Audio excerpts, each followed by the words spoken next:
Chapter number 1 की, जो कि है आपका the rise of nationalism in Europe, और ये क्लास 10th का आपका चैप्टर है।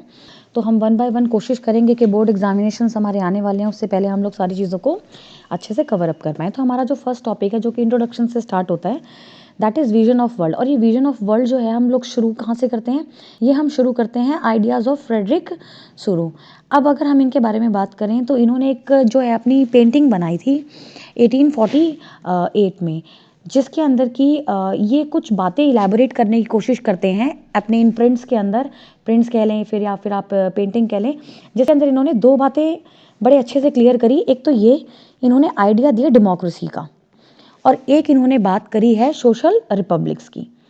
तो ये कहीं ना कहीं अपने इन आइडियाज़ में ये दर्शाने की कोशिश कर रहे हैं कि आने वाले समय में वो देख पा रहे हैं कि हमारा जो हमारे जो नेशंस हैं, basically he was concising on the Europe, okay, कि यूरोप में आने वाले समय में एक नेशन बनेगा, नेशनहुड की ये बात कर रहे हैं, फ्रेटर्निटी, यूनिटी और इन सब चीज़ों के बारे में ये एम्फोसाइज अपने इस टॉपिक में करते हैं। तो जैसे फिर अब हम आगे देखते हैं कि जो इन्होंने आइडिया हमें बताए हैं, कि जो भी इनके आइडियाज़ हैं। अच्छा, एक बात मैं आपको बताना चाहूँगी, जो भी आइडिया इनके हैं ये यूटोपियन आइडियाज़ हैं। यूटोपियन का होता है कोई ऐसी चीज़ जो सिर्फ और सिर्फ मेरे दिमाग में, सिर्फ मेरे दिमाग में भी चल रही है, जो कि अभी बिल्कुल अच्छे तरीके से मुझे नहीं पता आने वाले समय में वो हो भी सकता है या फिर नहीं भी हो सकता। Something which is in my imagination, that is called utopia और any kind of utopian idea. तो जैसे अब हम आगे देखते हैं, हम जैसे उन्होंने अपने जो पेंटिंग बनाई उनमें इन्होंने 4 प्रिंट्स इलेबोरेट करे हैं।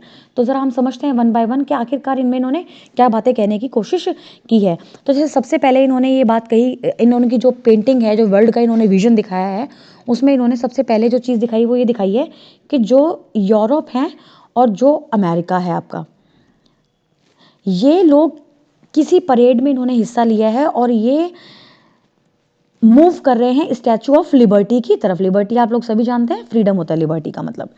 तो स्टैचू ऑफ लिबर्टी की तरफ मूव कर रहे हैं, जिसमें कि जो आपकी स्टैचू ऑफ लिबर्टी है उसके जो दोनों हाथ हैं, उन दोनों हाथों के बारे में उसने बताया है कि उसके एक हाथ में एक टॉर्च दिया हुआ है, और ये जो टॉर्च है ये दर्शाता है एनलाइटनमेंट को। अब एनलाइटनमेंट का मतलब होता है रोशनी, रोशनी की तरफ जो है स्टेट्स अपने आप को मूव करें। ये रोशनी है फ्रेटर्निटी की, ये रोशनी है यूनिटी की, जहाँ पे सभी देश आपस में एकजुट होकर रहना, या फिर एक देश के अंदर लोग आपस में मिलजुल कर रहेंगे। जैसे यूरोप के बारे में आपने थोड़ा बहुत पहले पढ़ा होगा अपनी बुक्स के अंदर, तो उसमें दिया हुआ है कि कैसे वहाँ पे कल्चरल डिफरेंसेस थे, लैंग्वेज डिफरेंसेस थे, different monarchial systems were there. तो सभी लोगों की एक अपनी अपनी अलग अलग सोसाइटी थी। फिर दूसरे उसके जो हाथ में है वो दिखाया हुआ है charter of rights of man, जहाँ पे वो बात कर रहे हैं लोगों को अधिकार देने के बारे में, क्योंकि बहुत ज़्यादा ज़रूरी है। अगर आप कहते हैं कि हमें एक देश को नेशन में कन्वर्ट करना है तो लोगों को राइट्स देना उसके लिए सबसे ज़्यादा ज़रूरी है। फिर उन्होंने ये बताया कि जो एब्सोल्यूटिस्ट आइडियाज़ हैं वो बिल्कुल ख़त्म करने होंगे। एब्सोल्यूटिस्ट इंस्टीट्यूशंस जो है वो हमें बिल्कुल ख़त्म करने हैं। एब्सोल्यूटिस्ट मतलब एक निरंकुश शासन, एक अनलिमिटेड पावर जिसके ऊपर किसी भी तरीके की कोई रोक नहीं लगाई जा रही है। तो वो ये कहते हैं कि ये आप बिल्कुल बंद कर दें, ये चीज़ बिल्कुल भी नहीं होनी चाहिए। ठीक है, फिर उसके बाद इन्होंने अपने जो प्रिंट है उसमें दिखाया है कि किस तरीके से जितने भी डिफरेंट नेशंस हैं अभी उन सबको हम कैसे पहचान पा रहे हैं, उनके कॉस्ट्यूम्स और उनके डिफरेंट फ्लैग्स से।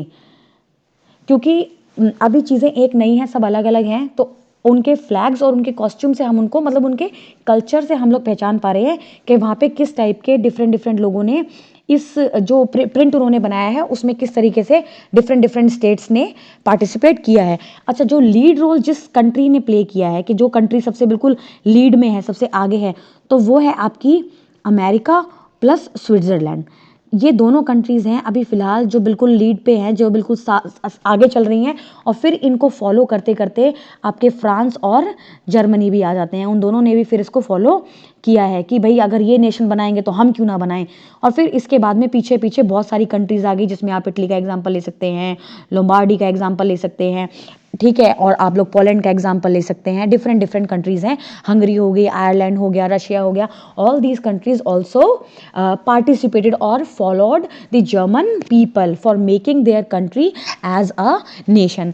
और फाइनली जो इनके प्रिंट में सबसे ऊपर एक आइडिया दिया हुआ है बहुत ही अच्छा, जिसमें दिखाया हुआ है कि किस तरीके से जो एंजल्स हैं, एंजल्स का मतलब यहाँ पे किसी भगवान से है, क्राइस्ट, सेंट्स, उन लोगों से है कि कुछ कुछ ऐसी एक पावर है, एक पॉजिटिव पावर है जो बिल्कुल ऊपर से देख रही है कि देखो कैसे नेशंस के बीच में फ्रेटर्निटी आ गई है, कैसे सभी लोग मतलब एक यूनिटी, एक नेशन को बनाने के लिए एकजुट होकर लड़ाई कर रहे हैं, एक रेवोल्यूशन सा कर रहे हैं, क्रांति आ गई लोगों के बीच में।